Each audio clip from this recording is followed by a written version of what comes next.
Hey everyone, welcome to September.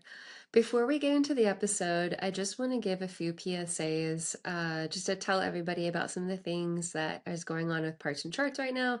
Some really fun things for September. So last week we did So You Want to Become a Therapist, and just reminding everyone that my mini course is available on Gumroad. You can follow the link in our show notes or the Substack post to sign up and get all of that information.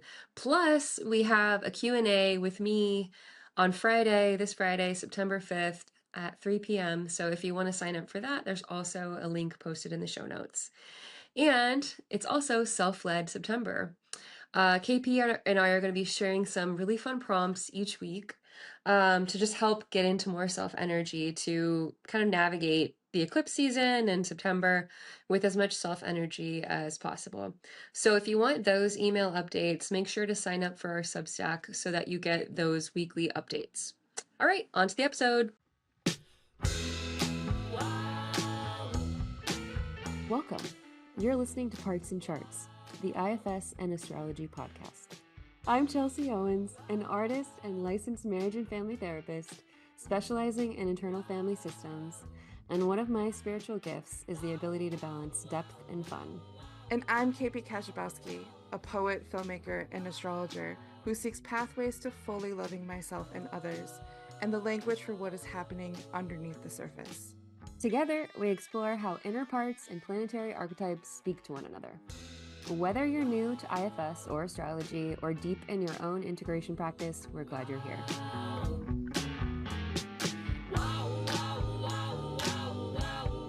Hello, welcome. We are so excited today to have a very special guest, our first guest on the pod. And welcome, Lisa. Thank you. Thank you. Lisa is a friend and fellow therapist who is integrating the work. And so I thought, why not have one of the people who knows this stuff well to share more about how to combine astrology and therapeutic practices. So welcome, Lisa. Thank you so much for having me. As I said, I've been binging your episodes and honestly learning so much from y'all. I'm like, oh, that's so interesting. Or like hearing you speak puts language and helps me connect the dots about parts of things that I do that I'm not even putting language to. Nice. So Cool. thanks for having me. Yeah.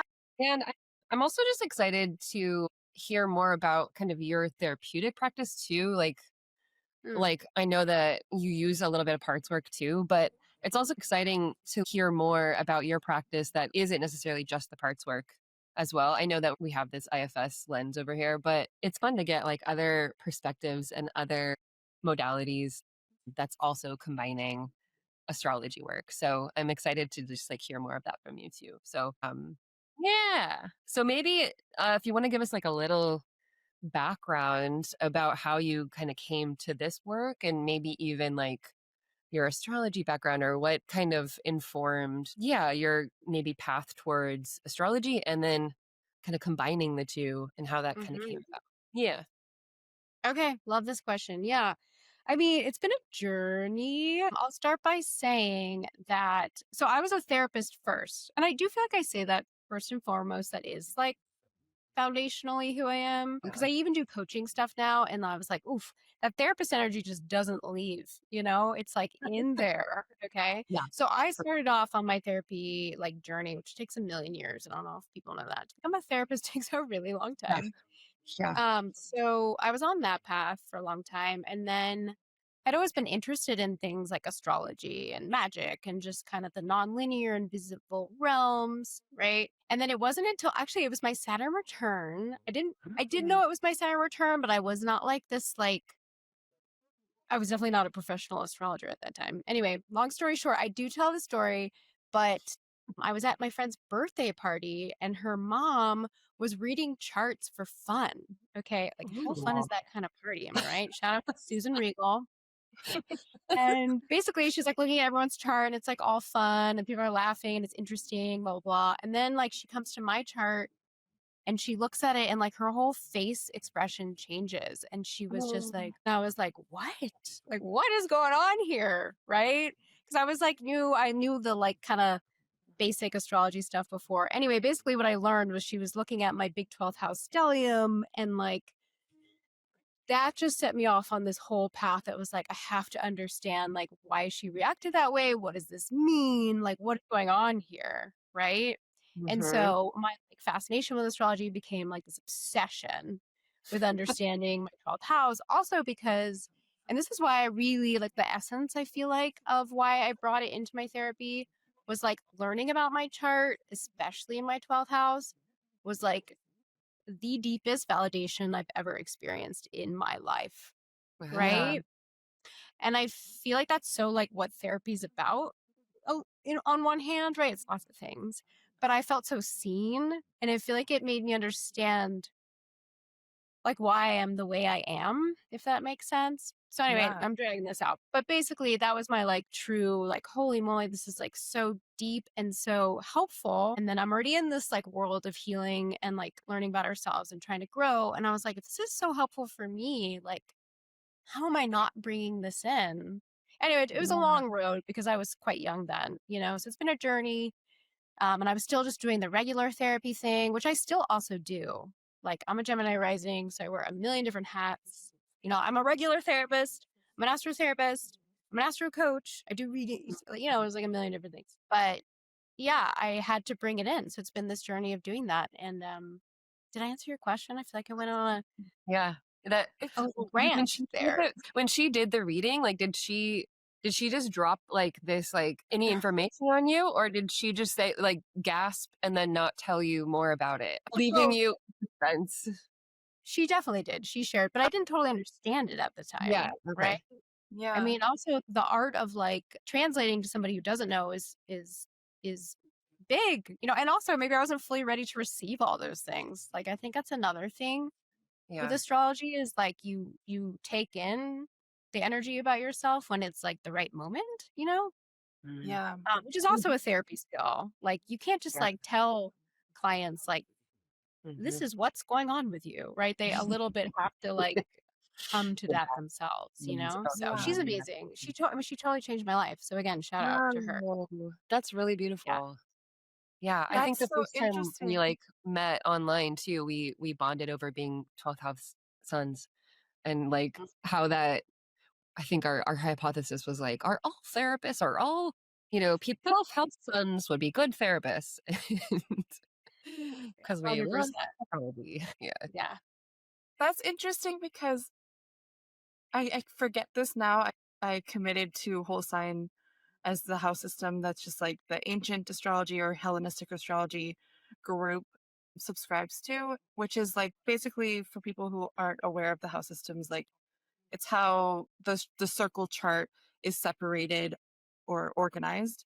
And there are quadrant based house systems, and then there's the whole sign, which is like there's 30 degrees per house.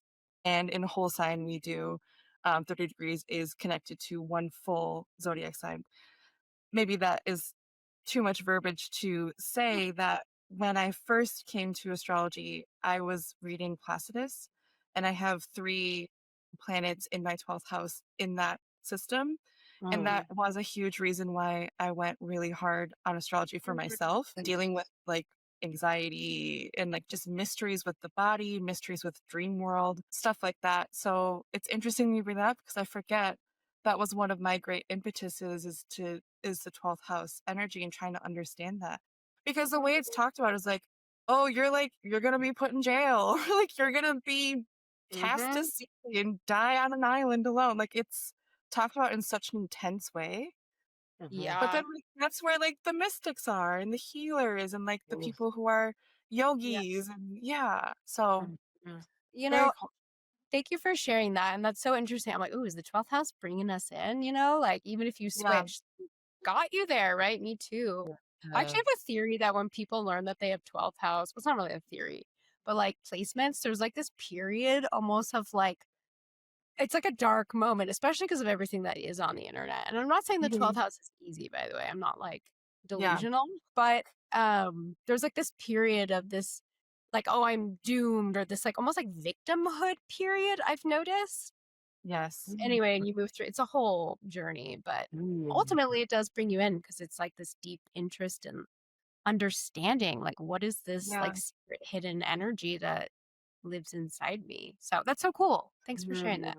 And Chelsea also has some significant 12th house placements. Like, I have to believe that that 12th house energy is like that story of the person who is in active addiction becomes like so like acquainted with their own body through the sobriety journey, or like there's just like it is an intensity, or there's just a lot of grappling and understanding and like really sinking in and letting things like letting the world flow through or around you, which is not how we're taught normally how to be humans.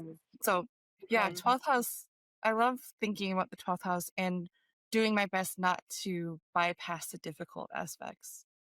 Yeah, I mean that's part of the Yeah. story, right? I mean Yeah. it's a spectrum depending on how you're playing with the energy, and there's always an element of challenge, of course, Yeah. Yeah. but it's really powerful ultimately, or it can be, Yeah. Do you feel right? like you attract 12th house people to your practice? Or like, I guess another question is like, do you feel like you see a specific house or sign that comes to you more in your practice more often? Yes, 100%. Love this Really? question. Yeah, I feel like I'm a 12th house weather vane. Is that the word? Oh, Yeah. Oh, cool. 100%. I will get, well, the two things I attract the most are 12th house people, Yeah. and Black Moon Lilith people, like really prominent Lilith Yeah. placements. Oh. Yeah, and I also noticed that I'll end up attracting, like I had some really wild Uranus transits personally for many years, all my Taurus Yeah. placements, right, in the 12th. And I was getting all these people who were also having Uranian transits. And yeah, there's definitely like a reflective mirroring energy that happens. And that happens just as a therapist, right? That's So so yeah, I fun get to a see. lot. Yeah. Yeah. What was that? I guess on that note too, like if you want to talk a little bit about the Black Moon Lilith, we haven't really talked about it on the pod, and I'm still like so unclear what it is. So, and that feels like a big part of your practice now. And I know that like folks could go to your TikTok. Yeah, right. Your TikToks usually explain most of that information too, right? Yeah. So if you want to say more about it here. Okay, sure. Yeah, she's an elusive one. I feel like she's tricky and like actually even hard to articulate. So I'll do my Yeah. best. But yeah, the whole TikTok thing is so funny because it was so like random. I feel like she like chose me in this funny way because I like made that the Lilith therapist TikTok on a whim, almost like this fun little side project with like no pressure, and Yeah. just started talking about her. And it was wild how much people responded. And I was like, oh, she's having a moment. Yeah. So, what do I want to say about Lilith? I mean, okay. So, I listened to your Chiron episode, by the way. Shout out, everyone, go listen to it. Aaron, he's a good friend. Me too. Can you see? I got my little, Oh, I love it. Chiron Eternal. Love it. I do think, well, she's a lot of things. And I do want to give the disclaimer that, like, it's so hard to talk about a placement just like as a blank, like, Yeah. statement because it's different Yeah. for everyone. And Right. she's not even always so important in everyone's chart, especially if she's not touching anything or, like, do you know what I mean? Yeah. But I'll try to keep it short. Like, I think she's another wounding point, right? In the way that like Chiron is, but it's so specific to like themes around like power and like repressed primal energy, and something around like shaming and rejection and like something that you might even be scared of within yourself, for multiple reasons, whether it's like societal conditioning, which is so real, patriarchy or whatever, um, or the world you came into or what was modeled for you or your actual trauma. Like she can 100% be a trauma signifier as well. Yeah, so it's like an energy, and then I always say she's definitely shadow work, right? Like the difference between a conscious Lilith and an unconscious Lilith is like night and day, right? Because I'm obsessed with her, but also like she can wreak havoc. She can do damage. Like if you're not conscious of this energy, she can be a real problem in your life, in your Yeah. relationships. Like, so I feel like the Lilith work is, obviously looking at the sign, the house, the aspects, like starting to explore like what does she mean to you? Do you embody this energy? Do you abuse this energy? Are you scared of this energy? Like, and also if you are tapped into it and have done some deep shadow work, like, is she your superpower? Is she your magic? Is she your witchery? Right? And I'm realizing I kind of skipped over the myth. Would you want me to share that? Oh Or is that yes, please. too much? We're both Okay. like, yeah. Tell us more. I know. Well, again, I'm going to keep it so broad because there's so many different versions of like the kind of myth, right? And I think just archetypally, it doesn't even really matter. It's the essence of it. So I'm going to keep it really simple, I guess. It's just like before there was Adam and Eve, there was Adam and Lilith, right? And they were equals from the dirt, okay? And then when it came time to bone down, basically, Lilith wanted to be on top. Like, she cared about her own pleasure. She wanted equality. She was like, I'm in my power. I want to be on top. And like, Adam was not into this. And Adam was like, no, you need to be on the bottom or whatever, like submissive. I'm in charge here. And then based on the different stories, either like she's totally exiled from the Garden of Eden, like, you got to get out of here. You're no good. You're not fitting the script. Or she leaves herself. That's like, screw this. Like, I'm out of here. Right. And yeah, different stories. You know, some versions also say that then later, like, she comes back to the Garden of Eden in the form of the snake. Again, different versions. So don't judge me here, anyone who's listening. Yeah. So she's like the snake who tempts Eve with the apple, and then it all falls apart. Right. But the big part of the story is that, like, Lilith is either forgotten about entirely, like erased, right? Like, not everybody knows about Adam and Eve, and not everyone knows about Lilith. Yeah. Or no, not or, and definitely historically in different religious books or whatever, she's demonized. She's literally cast aside as this woman who eats babies. She'll kill your children. She's awful. She's this demon because she cared about her own equality and power and was in her sexual power in this situation, like her primal. Do you get the gist? You know what I mean? Yeah. Oh yeah. So she was like cast, literally exiled, right? So that's like something I ask people, or like, you know, your Lilith energy, is this something you've been shamed for? Is this something you've gotten in trouble for? Like, are you scared of it? Have you been told you can't have this energy? Or like, do you run wild with it and it causes you problems? You know? Again, it's different for everybody's chart, but I'll pause there. I would love to hear your thoughts and feelings, right? I think that I avoid reading about my own Lilith, which is something I'll look into now. Like, what am I avoiding? I know where she is. I don't know what her aspects are actually, but yeah, that's interesting. That like I'm probably afraid of that uncovering that will happen. Totally possible. Yeah, fear is really common. Anger, rage. Yeah. Yeah, that makes a lot of sense. Can you also describe the difference between Lilith and Black Moon Lilith? I haven't looked into that. Yes, I love that you said that. And actually, okay, so I used to be like hardcore only Black Moon Lilith, okay? And for anyone who's like wants to know the nerdy stuff about this, there's like the true and the mean, Yeah. okay? So that's something I think both are valuable, again, just like how all the house systems, which we talked about earlier, are valuable. But okay, so there's an asteroid Lilith who actually is a tangible thing in the sky. So like Black Moon Lilith is not a tangible thing in the sky, but asteroid Lilith is. And I used to disregard her. And I have to give a little shout out to my friend if she's listening, Lily. Her handle's Good Hussy. She's an amazing astrologer. Love her, witch. She also helped me realize that, like, no, the asteroid Lilith is super valuable. And that was like really solidified for me in the last eclipse season, because I didn't know it, but I had major Lilith themes come up for me during that eclipse in March of 2025. And then I discovered it was exactly on my asteroid Lilith. So y'all, don't sleep on the asteroid Lilith. Wow. So like the themes would be similar for both. I do think they're similar. I think it's still like a work in progress for me. So I might not say too much on that, but 100% so valuable. Yeah. That's what I've been reading is like it's like in the astrological world, it's like up for discussion. Like we're still kind of finding it out, which I think has to do with like society as a whole as well, how we talk about Lilith themes. Yeah.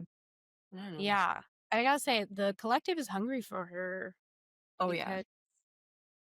Yeah, they are hungry for that. It makes sense, right? Yeah.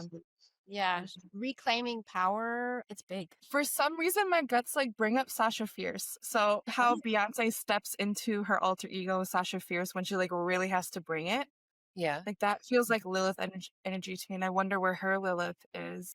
Oh gosh, I don't know. I actually do love looking at celebrity charts. I think it's my Gemini, Mhm. but also like real life examples, right? And not that we Yeah. know them. Actually, I feel like y'all said that in one of the episodes. It's like we don't Right. really know what's going on with these people, and that's so true. Yeah. And I think being a public figure honestly sucks because people are always talking about you. But yeah, Yeah, I have no idea. All I know is we discovered recently she's an Aries rising, which is like I know.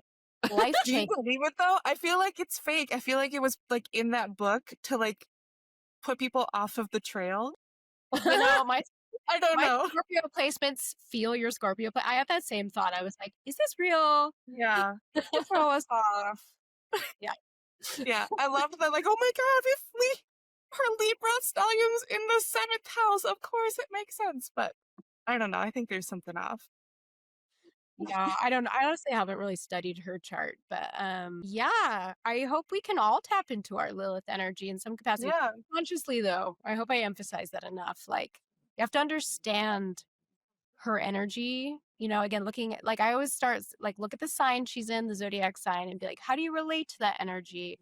Is it like, you know, and I this is like all the stuff in the chart. I'm sure you both agree. Like there's the shadow and the light side of each sign, Yeah. you Yeah. know? And Mhm. usually we embody both. But Lilith is an extra one. We have to be really careful how you use that sword kind of because it's powerful. You gotta be careful, you know? Yeah. Yeah. I would love it if we brought back the Lilith Fair. Like I'm in such like a 90s phase right now. Like can we just bring that Yeah. back? Like, all the great music plus it's just like an homage to Lilith. You know, I Yeah. actually did nerd out because I have been obsessed with Lilith. I think, as you know, if you follow me on TikTok, I did do the chart of like the first Lilith fair, and I can't remember now Yes. off the top of my head, but like she was prominent. I can't remember now. I wish I'd looked it up, but she's That's interesting. transiting Lilith, you know, Lilith in the sky right now. She's goes around collectively Yeah. as well, you know? Yeah. How fast does she move? Do you know? This is Well, like the nerdiest question. I know I am so bad at the like technical stuff of astrology, just to be clear, which is actually my Lilith and Pisces, to be fair. Interesting. Mm. Just so That's, like that's hot. non-linear stuff. So don't ask me science questions. But that's why they did like the true and the mean, I think, is because they're trying to do this like average because this spot is bouncing around so much. Does that make Interesting. sense? But Yeah. like for example, and oh my god, I can't remember off the top of my head. We have a Lilith return. I think it's every 9 years. So Ooh. forgive me if I just messed that up. Cool. But so if that gives any information around science. Yeah. Okay. I mean, this is going to be my deep dive after our recording for sure. Oh yeah, and let's talk off recording. I'm down. Yeah, I'm not even absolutely. sure where mine is off the top of my head. Or what's the symbol or yeah, how do people find that in their charts? So, like, go ahead. Oh, I wish I had something on me. Only it's like a crescent moon with a cross at the bottom. Okay. It's a great symbol, actually. Yeah. She plays it. Cool. Is that always on charts? Oh, really? Sometimes it is. You might have to like actively go look for it. Yeah, on a Yeah. calculator. Yeah. Yeah, and again, you have to distinguish if you want the true or the mean. I say look at both and bring up the asteroid Lilith. Yeah, it's a whole. Yeah. I do have a tutorial on this actually on TikTok. Okay. We Wait, will will put that link? in the show notes for sure. Yeah, no, I would love to help people find it because yeah, it's not like a normal setting on charts really. Although she was added to the Chani app, which is amazing. That's so cool. Yeah. Cute. Just like a week ago or something. Very Yeah. It's been a Nice. little bit, but super new. I think she uses the bean Cool. Okay. Lilith. But yeah, I will say it again, y'all. Don't sleep on the asteroid Lilith. She has been making herself more conscious Yeah. to me, and she's definitely important. So now I'm curious, when you're working with clients and you bring up Lilith, or maybe they bring up Lilith, like what do you do from that moment? You said like how do you feel about the zodiac energy, but like, how do you get in there together? How do I get in there? Yeah. Ooh. Okay. Cute question. Also, I just noticed my Gemini's parts were like, I want to ask you 2 questions. Oh, we can get to that too. I just like noticed my like first discomfort with that. What part is that actually? Let's IFS it. What was that? That's my Therapist part? Gemini therapist part.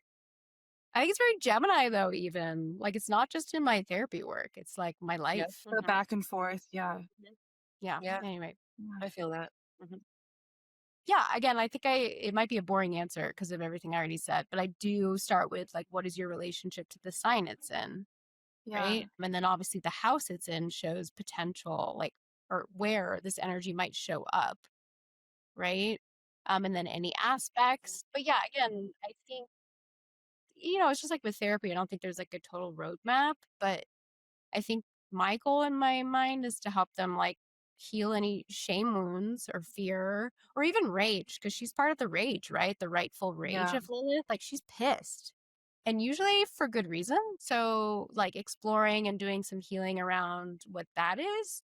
And then also tapping into like, again, that sign in that house, like, how is this actually part of your power and leaning into that? And usually none of this is a surprise to anyone, right? Same thing with the chart. Yeah. It's like, oh yeah, that makes sense. Like, oh yeah, that is something that's hard for me. Or like, oh yeah, that is something that I'm really good at, right? Yeah. And she is witchy, you know? Yeah. I'm excited to go deeper. Both of the mean and the no. Wait, what was the other True. kind? The true. True Oh, and the mean true, and then the asteroid Lilith. I think all of them are in Libra for me. Oh. Yeah. Hey. Interesting. So that's why I was like, I guess I don't have to distinguish, but like I will. I'll find out if the degrees are different, but Like Yeah. close. Yeah, I mean, they're all valuable again, I want to say. Relational. Also, I see one of the cool superpowers, if I can just share, of like a Libra Lilith is like that justice oriented. Do you know what I'm talking about? oh yeah. Like so pissed. That rightful rage around injustice, you know? Mhm. So that's cool. I bet that lives in you. Do you feel like you own that or Yeah. tap into that a little? That's when I get the most pissed is like someone's treating someone poorly. Yeah. It's in my 10th house too. Hmm. I'm a writer, so maybe there's something like I'm not Hmm. yet leaning into that with my stories, but I don't know. Well, it can be lots of things, even the creativity, right? I mean, you're a creative. You both are. You're both Yeah. artists. Libra is the artist, right? Yeah. And 10th house, like she's in your work. She's like part of what you're known for, part of like, I don't know. It's also can be a hard placement because if actually I have Lilith in my 10th, it's like sometimes people can come for you a little bit in the 10th. Ooh.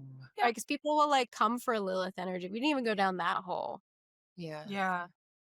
But people will have a really strong response to Lilith energy sometimes. Like it's not a neutral energy. Yeah. For sure. Right? Like people are either like obsessed with you or like kind of hate you. Yeah. Not to be crass. Sometimes. Anyway, I'm not saying that's your story per se. Yeah, no, but that's part of my experience for sure. Yeah. Yeah. Exciting. I love this. We could go on forever here. Yeah. And again, she's elusive again, right? It's like kind of hard to like totally, I think it's an experiential thing with your own business, really, you know? Yeah, things are clicking. Like I probably still have the patterns, but the codependency of my like season before that, Oh yeah. for sure. And then like just saying like, fuck it, I don't want to do that. I'm sorry if it hurts your feelings. And also I'm not sorry because like this is my life. That's the energy I'm in my 30s. Yes. And it feels ruthless, a little cutthroat, but like it's not. And I hope when I'm in my 50s, I'm going to be like, well, I wasn't hurting anyone's feelings by not doing what they told me to do. Right? Like I wasn't being unethical or I wasn't being harmful because I said no. I hope that's my 40s, you know? Ooh, I want that for That you. feels like Lilith. Ask Lilith to help you. Yeah. I love that. Also, random thing, and you don't have to share if this is true. I do feel like 10th house too, Lilith can be like a parent. Do you know what I'm talking? Like something. Yeah, you don't have to share about that. but sometimes there can be something about like one dominant parent there with Lilith. Anyway.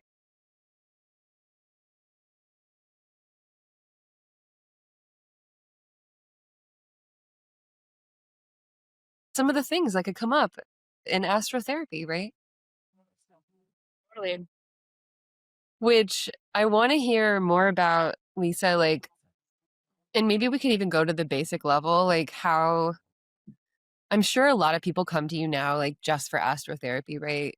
And who are like, they already know you practice that way and they're looking for that. Mm-hmm. And so maybe like, yeah, just kind of walking us through like what that's been like for you to combine these two things and, or like even how. And I'm curious also like on the therapist side of things, like when people kind of don't know that you practice that way or they're like a little bit curious, like how you kind of bring that in or slowly kind of bring that in for those folks who are like coming to therapy and like for therapy, but and maybe they're just like a little bit curious about their chart. Yeah. Right. So maybe that's 5 questions. I don't know, but Okay. So yeah, how I bring it in. Actually, I'll just start with the last thing. When you were like, it almost sounds like you're saying like, how do you convince people it's like worthy? Is that kind of what you're saying a little bit?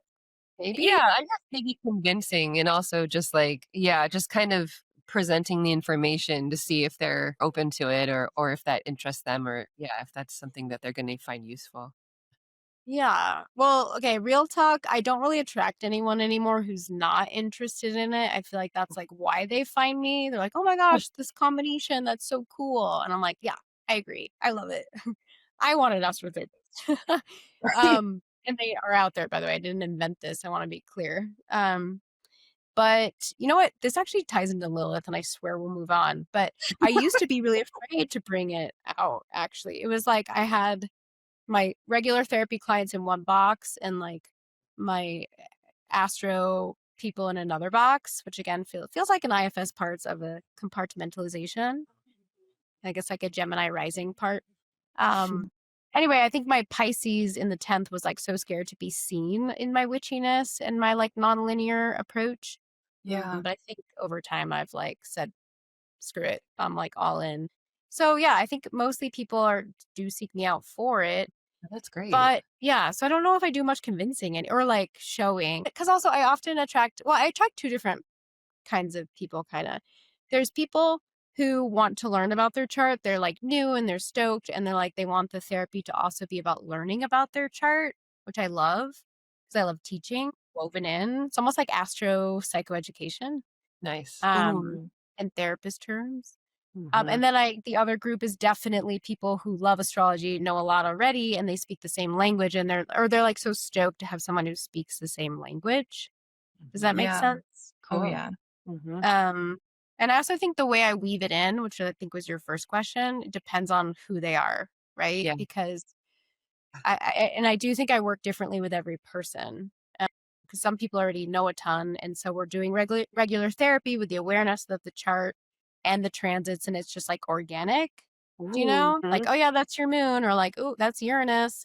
Like, let's tap into that. But if they're newer to that world, there's a little bit more like, again, I just made up this term right now with you all, which I love. It's like so born out of your podcast. This trademark it, astro psycho education of Love it. like Mhm. teaching about their chart, but in like a psychological context. Mhm. Yeah. Mhm. So it's really different for everybody because some people are learning and want to understand, and some people already know what's up and they just want to share that same language. So you're really kind of looking like pulling up charts, if you're meeting with somebody every week, like you're really kind of pulling up charts like every week perhaps and looking at transits or looking at what's going on in the chart too. Is that right? Yeah. And I do want to say, I feel like I reference this. I also do astro coaching now. So I'm like, my brain's kind of like going into all the different, Yeah. what do I do? I do Yeah. lots of different things.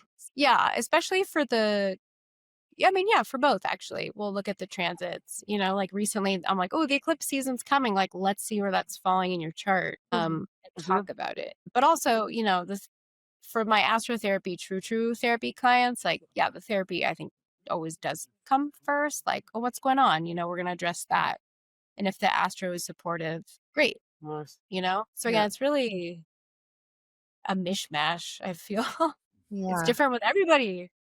Have there been like maybe, and you don't have to give specifics about, actual clients, of course, but like have you noticed maybe any instances or themes where like the astro information, the astro data has been maybe even more helpful than like the clinical data, or it influenced or given you like more of an insight, like that's going on, whereas like it maybe have taken longer to get to just like therapeutically. Yes, which I love that question. Yeah, because 100%. And I think that's part of the magic, right? Like I talked about the validation of the chart. Like I feel like that's so healing, but also the transits, right? Like knowing what's happening, like the major transits, which is like what the current sky is doing right now in relationship to your chart, Yeah. can be so like another version of a container for whatever people are going through. And I think, I won't say as a person, but like, remember I said I tended to attract a lot of Uranian transit people. Yeah. Like Uranus transits are crazy. Yeah. Uranus is erratic, sudden changes. You're also feeling like, oh my God, are we allowed to curse here or no? I forget. Oh, yeah. Okay. Oh, good to know. You're not for children. Oh my God. Hey, no children. Turn it off. Uranus transits are like, fuck it. We got to get free. We're going to blow this shit up. You know what I mean? And that's like scary. It's like the most, in therapist terms, like unstable. Change is really hard for humans. I'm a double Taurus. I get it.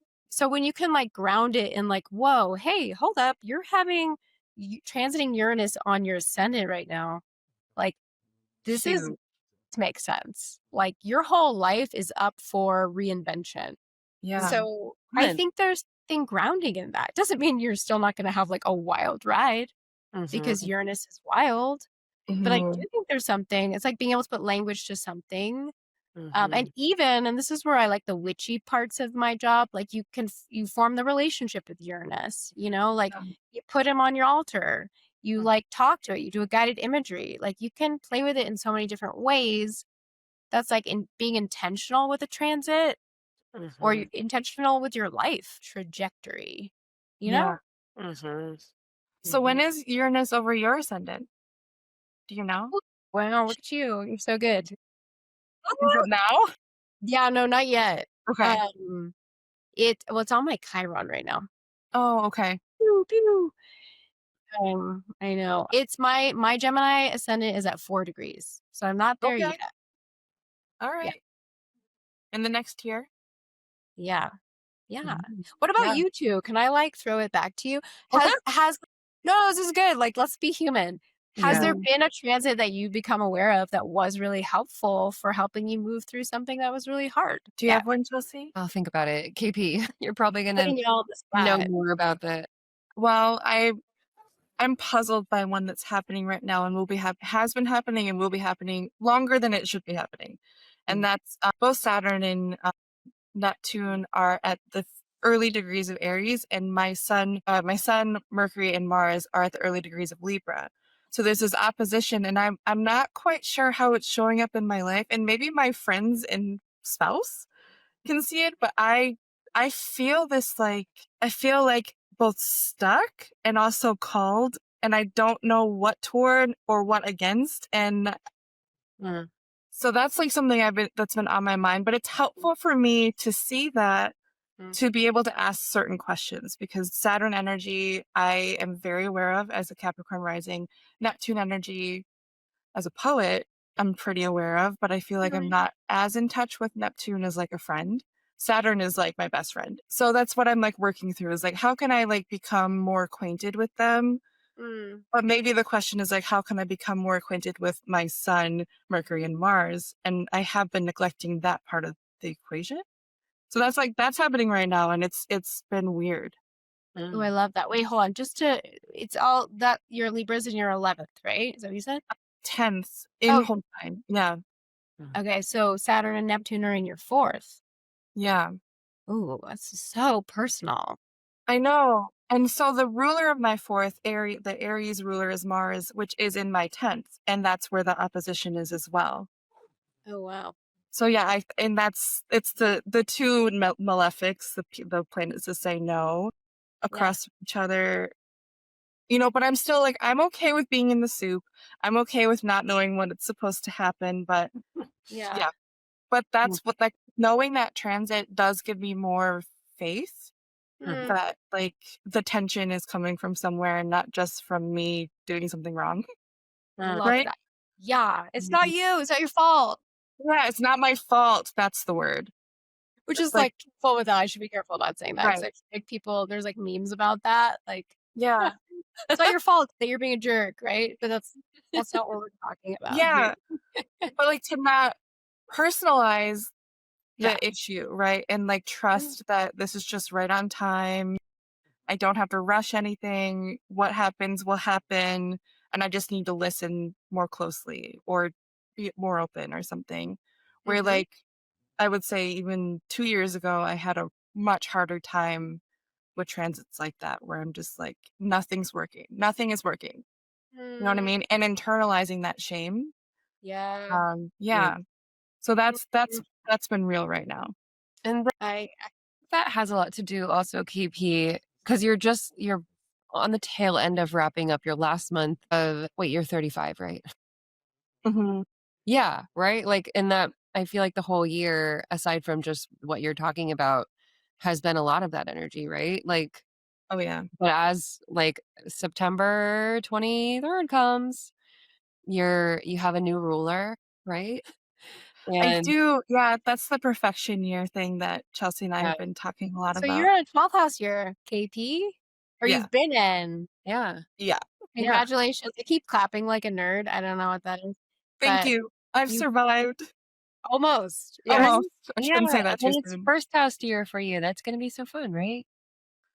Let's hope. Ooh. That's another thing is, like, perfection years have given me hope that, like, the 12th house year is, like, do not force anything. The more you force it, the more pain you'll feel. Mm, So that your question is, like, these things do help me have a more easeful life.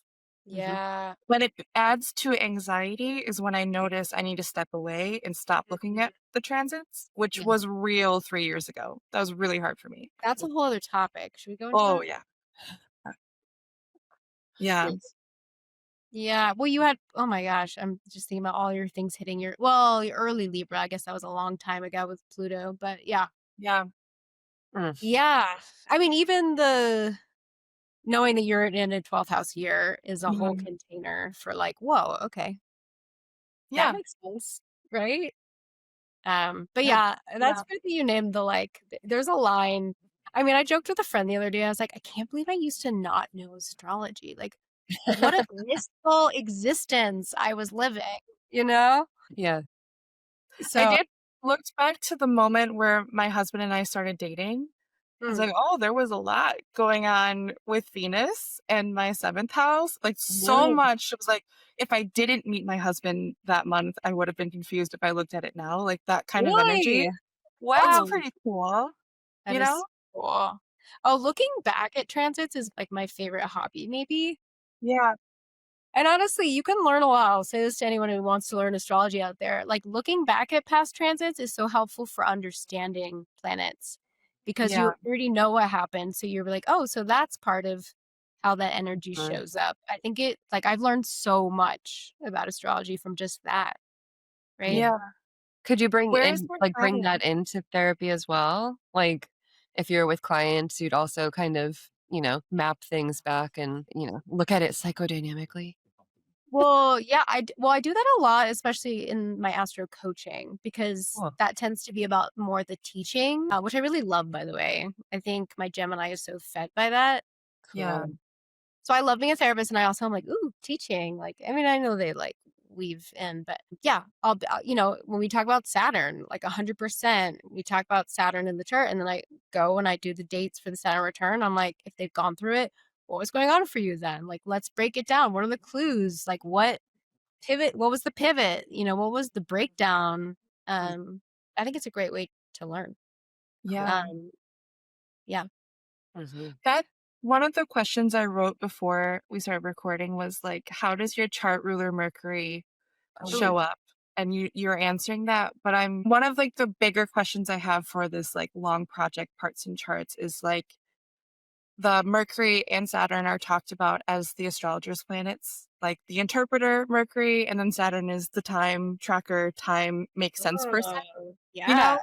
So like how and in therapy, my assumptions as not a therapist, and I've gone to only maybe 2 different therapists in my lifetime, my assumption is that there is maybe less Mercury actively present. It's more of like receiving and creating the space for the person's Mercury, their own Mercury, to do the work for them. How do you what do you think about that? Yeah, that's fun. That's interesting. Well, I was already thinking Saturn plays in also as just the reckoning, like real talk. Like, it's like therapy's not fun, you know? Can we say that? Saturn's not fun. I mean, sometimes. Well, I don't know actually. Is Saturn fun? But um Saturn, but yeah, it's a good question. I think, well, you're asking a Gemini rising because I Yeah. was say I think so much of my work is asking questions. So my Mercury is Yeah. but yeah, it's obviously them sharing and speaking and feeling. It's interesting to think about therapy parts like planetarily. Yeah. And Chelsea has a first house Mercury in Leo. And as a That's therapist, yeah. probably so warm. Yeah. Can we hear about how you think that helps you? Ooh, I haven't really thought about how it helps me. I think it does though, right? Or maybe did we discuss that? We discussed that on one of the earlier episodes, right, KP? Possibly. I mean, I do feel just the way you use language and choose your words, like there is Yeah. such a generous nature. Yeah. I could assume your clients feel like cared Yeah. for. Yeah. I Yeah. think the warmth probably comes through. Yeah. The warmth, the big heartedness, right? Yeah. Yeah. And the confidence. Can I say that? Do you feel confident? Did I say Well, that? you got that Chiron and Gemini though, like me. So I I think don't know. I think it's I'm gonna confidently say that. Confidence, yeah. But I think it's taken a while, especially, being in the field and working up to the point of being like, "Oh, I think I do know what I'm talking about." It's taken a while for sure. And still Yeah. feeling like quite green or quite young at least, even though it's been 10 years. But Yeah. yeah, I think confidence is there. Mhm.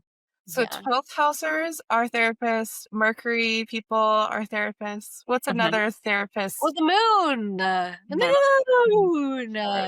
Right? Where are y'all's moons again? Can I hear? Like Yeah, Leo Chelsea's and first. yeah, Leo. Yeah, in Placidus, I think your moon is in your 12th though, Yeah, which is interesting. I The know. first time I read for Chelsea was with Placidus. I was like, Yeah. you have so much in the 12th. She still has 12th house stuff in the whole sign, but Yeah. Well, my thank moon God is she's a therapist, right? Thank God. yeah, like it was like so apparent to me that you were a mystical, like compassionate person right off the bat. Cute. For me, I have Cancer in the 7th house, Cancer moon in the Oh, 7th house. right, I do Mhm. remember that. I mean, Yeah. I mean, you would be a great therapist. Can we say that? We just recorded an episode where I was like, I have attempted to go to school for therapy a few times and just Whoa. never done it. Yeah. Well, be free, stay an artist. I'm just kidding. I'm just kidding. I don't know. That's a weird, but No, I like it. I mean, it's, yeah. My moon is unaspected by anything, too. Oh, yeah. I heard that in one of the episodes. Another thing I'm like contemplating and applying to my life almost every hour. Like, oh, is this the unaspected moon feeling? It feels like a strong, well, no, I guess some people would argue that's not strong because it's not speaking to other things. Right. But there's something about it that's almost like it's so pure. And I remember in that episode, it's the ruler of Cancer moon is so potent. Yeah. I mean, I did have a really good friend mention that, like, it's just like not having an aspect with your moon might mean that you are the ability to like absorb or imagine other people's perspectives without, purity is a good word, I guess, but without tainting with my own perspective. Sure. I'll take that. That sounds good. Right. But wow, I'm also taking in all your Libra placements and then it being in the 7th house. Like you're so relational. My goodness. You probably, like, I'm a 12th house moon, so I'm like absorbing all the vibes, even when I don't want to. I'm sure that your 7th house Cancer moon is also taking in everybody's, Yeah. the people you're in relationship with, right? What is that Yeah. like? That sounds intense. The best example I have is I went to AWP in 2023 3, Yeah. which was in Seattle, and that's the Association of Writing Programs, I think is what it's called. But it's a conference, and it was like 12,000 poets, writers, like in this big conference building, and Wow. there was so much joy, like palpable joy, that I was like constantly crying. And I had a friend have to like yell at a stranger for me who was trying to like get us to buy something. Leave my friend alone. She's sensitive. Because I was just like so absorbing. Everyone's like, everyone was hugging. It was like near the end of like lockdown kind of feelings. We were all kind of like processing that we haven't seen each other for 3 years, Anyway, that's my greatest example. Is like if I'm in a space with that much potent energy, it's like in my veins and it's really overwhelming. And I have to go to water and I have to go to cold wind and then it's fine. So Seattle was good for that. Oh my God. Yeah. That makes so much sense. Wait, cold wind. Love that. Yeah. Oh, the air. The air. Yeah, I didn't know that was an astrological thing until I'm like, oh my God, this is definitely my chart. Wow. Cold wind, that's the Capricorn cold, wind, and then by the water, Oh, that's so Yeah. cool. Oh my God, you just gave me this fun idea. Should we start a Yeah. business where we like prescribe people their Well, I mean, I already think of the moon as how you resource people. Like I say, feed your moon. I feel like now you just made me think of the big 3. Yeah. How do we like a prescription for what you need to take care of yourself based on your big 3? Like you Would just nailed the Leo prescription just be get sunshine? Yes. Absolutely. Absolutely. Or like going to the Yeah. beach. Yeah. Hell yeah. I think that's why I love hot springs so much, because it's hot water and Yes. inside. Yeah. And do you, like tea, hot tea, you're a big herbalist. Yeah. Yeah. Big T energy. Yeah.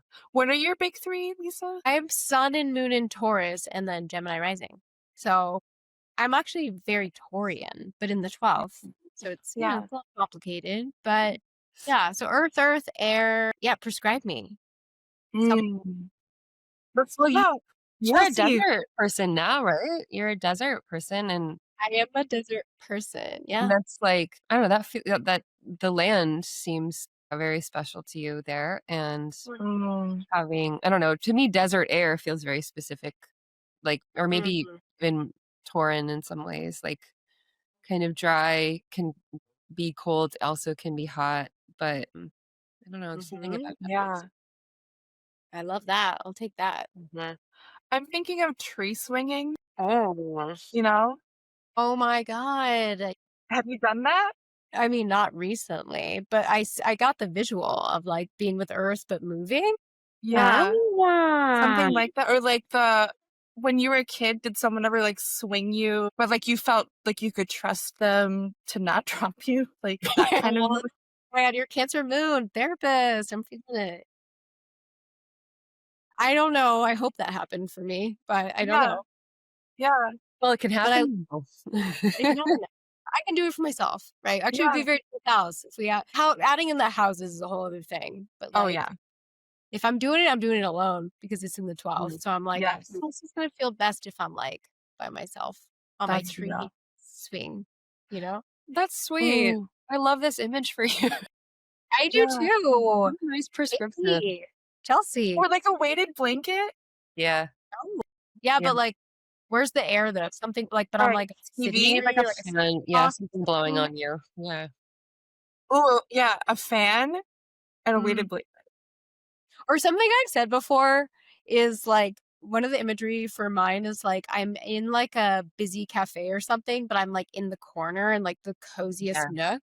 And I'm like people watching, but I'm so safe and like I know no one can creep up on me, but I can see. Do you know? Yes. I love that image. Yeah. That's the best. And you know what? I think red sneakers.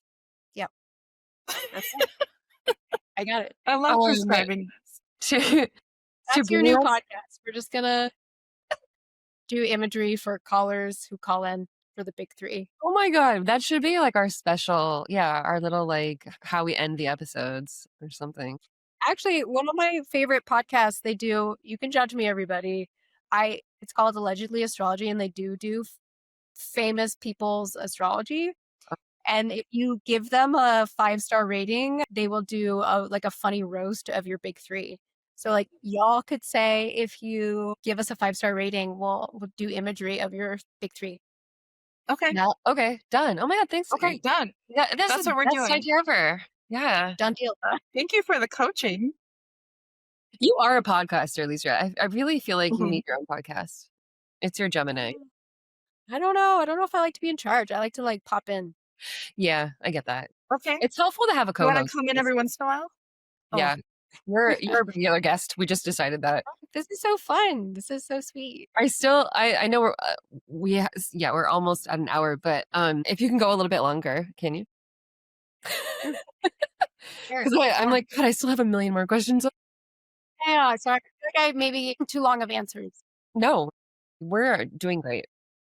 Mhm. I'm curious if I know you have worked with couples or you do work with couples a little bit. Or still working with couples like in the astro-therapy world. You go on.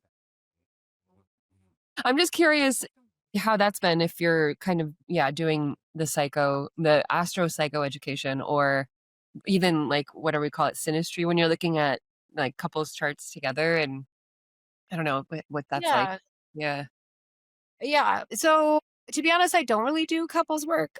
Oh no, hold on. I'm losing my voice now. Hold on. I don't really do the couples for Astro-Therapy. Mhm. I do regular couples Yeah. therapy. But I do feel like, I mean, you're giving me my new business proposition, right? But Yes. I do readings for that, Yeah. right? Which is obviously really valuable. I think we all agree. Oh, yeah. And then sometimes for the individual person I work with, if the partner consents, we'll like bring in that chart and look at it and see like how it goes together. But no, at the moment I don't do couples Astro-Therapy, but should I? Yes. That sounds cool. Yeah. Yeah. I mean, it is really valuable. It's like Yeah. everybody's different roadmap and how it clashes. I mean, I joke with my clients all the time, just in all the therapies. I'm like, it's just amazing that any of us get along at all. Do you know what I mean? Like, we're all just like Yeah. coming in with all this baggage, Yeah. and we're all so Yeah. different. So Yeah. it's like the art of figuring out how we can get along. Do you know Yeah. what I Yeah. mean? I think Um, resources are just so valuable. I think everyone needs more of that. And there's not as many people doing it. Like, I find it yeah. hard to refer to couples therapists because I don't have that many to refer to, or Do you do everyone. it? I forget. Do you I do IFS with couples? I haven't really been doing that much couples work lately. And I haven't gotten trained. There's like a specific training called IFIO, Internal Family Systems. I don't even know what it stands for. Whatever. It's like it's kind of a separate training. So you can get trained in that specifically to work with couples. But um, yeah, it's a Yeah. lot of it's a lot more work, and I think that's what like a lot of people are maybe turned off by, or just find it a little bit more um, I don't know, hard to manage. Multiple people in the room, but we Yeah. always need more resources for couple stuff, and I think it's Yeah. cool to like, and maybe this is another business idea for you, to combine Astro and NVC techniques and modalities. Like, because I think a lot of people a lot of couples are interested in learning more NVC, or just like learning how to communicate with each other. Like, I feel like that's always the thing that people are coming Yeah. in with, right? They're like, this is the thing that we need help with or want to learn more about. And so I don't know how that would work, but I think there's potential there. Interesting. And I Yeah. mean, makes me think of, and I'm curious what all of you think, like, yeah, for the Astro, it's like Mercury, hello, how do you communicate? Yeah. Yeah. Right? Shadow and light, okay, because each sign. And then also I just want to throw in, if I were to do like a total couples thing or whatever, I would focus on the moon and Venus as well, massively, Yeah. right? Like Venus is a lot, but like relational style. And then the moon, though. Oh my God, the moon is just like so much eternal Astro-Therapy land, because it's one part of it is definitely like our deepest emotional needs, right? Yeah. How you feel safe and secure. So, like, yeah, attachment stuff, Yeah. it's so in there. Yeah. Yeah. Yeah, that's just what's coming off Yeah. the top of Yeah, my that head. also makes me wonder as we're kind of working out our two modalities here with parts in astrology, like if you've noticed or want to contribute anything to our research in like how you found, I don't know, is there like a one-to-one, like this part is this planet or this in or maybe this house, or like is it, have you seen clusters of parts in a house or clusters of parts in like the moon area, or yeah, just anything that you've kind of noticed concerning the two? Yeah. I mean, I've been thinking about this so much, especially since I've been listening to your podcasts, which I Cool. love. Shout out again. I've been trying to wrap up oh, how does that structure? Because my brain isn't always so structured. It's not so linear. But yeah, I love the way you've been connecting the dots, right? Of this planet, this part, Yeah. one thought I had, and again, I don't have this figured out at all, but is that maybe also each of the planets have a little bit of all of those things in IFS, Yeah. like Totally. how the moon, or I don't know, let's pick Venus, I don't know, could have the managers that are protecting the burden, or the Yeah. burden stories that are deeply protecting the exile. Maybe it has all of the parts. Right. Do you know what I mean? You could Yeah. almost IFS each thing individually. For sure. And I think you could do this a million ways, Mm-hmm. right? Mm-hmm. But also 100%, there are ones that are so obvious, right? Yeah. Or I don't know if I should say obvious, but I don't know. I don't know. I was thinking about the moon. I watched your firefighter moon thing, Yeah. or listened to it. And yeah, 100%. The moon, I mean, again, the moon is so many things in astrology, but 100%, actually, one of my mentors said that the moon shows our oldest survival strategy. Yeah. So yeah, coping, manager, is that screaming also manager, firefighter? I guess it depends the extreme of whatever's going on for you. Yeah. Yeah. I don't Totally. know. There's my Yeah. first thought. I don't have it figured out in how to put language to all of it. Yeah. I know. I think I do work a lot thinking about protective parts, which is IFS 101, Yeah. Yeah. Mm-hmm. right? That's so smart, interesting. Smart and interesting to think about each placement, planet, asteroid, or whatever, having their own system. Yeah. And then have that client knows what that means, and then Yeah. Yeah, exploring what is being protected, or, in that placement. Mm-hmm. totally. Yeah. Yeah. And I feel like it is a really exploratory place. Y'all are exploring it. I know my own astro therapist friends are also trying to figure out what is I think it's a new world that everyone is Yeah. trying to figure out. How does this actually go together? Because they are so complementary, Yeah. Mm-hmm. If they're done with the client first, right? Because it Mm. can be dangerous to tell someone who they are instead of having them oh yeah, I guess that makes sense, and then talk about it. I think Mm-hmm. that's one of my fears is Yeah. I always want it to be collaborative because it needs to Mm. be. Mm-hmm. Yes. Yeah. Yep. Well, Yeah. that's the questions, right? You got to ask, or how has this shown up for you? Actually, Yeah. that was another thing my mentor said. I was shout out Laura. Yeah. Yeah, she was it's not about knowing everything, because imposter syndrome 101, freaking out, oh my God, what am I doing? And then her being you don't have to know everything. In fact, you can't know everything. It's about asking the right questions to get the conversation going, to understand how Yeah. is this person experience this placement, right? Yeah. We can't know. Yeah. You can know general themes, or yeah. Totally. Yeah. Yeah. And that's the fun part too. Totally. I think it's so cool what you guys are doing with the parts. And I don't have it figured out. That's why I'm I gotta listen to your podcast to figure it out. We are figuring it out in real time. I like having a hypothesis and not being know-it-alls right away. Mm-hmm. That's fun. Mm-hmm. Oh, that's such a feminine wisdom. Can we say that? Lilith. Oh, she might be I know. I'll talk with her and see what she says. I know that you use a lot of, well, I know that I see your sand tray online. Ooh. So I don't want to say I know that you use it a lot, but I just like love your office and I long to have a sand tray someday or like just practice in person more. And I love your like all your figures look so cool. And yeah, so I just love that you utilize that as well. Do you use tarot with clients too and the sand tray aspects as well?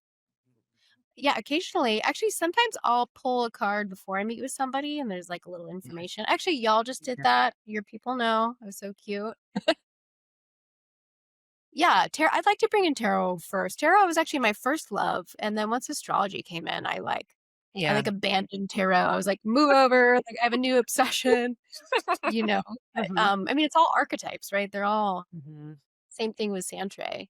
Yeah. I love Mhm. the Santray. Obviously, I can't do it when I work with people online. I work with a lot of people on the internet. You do?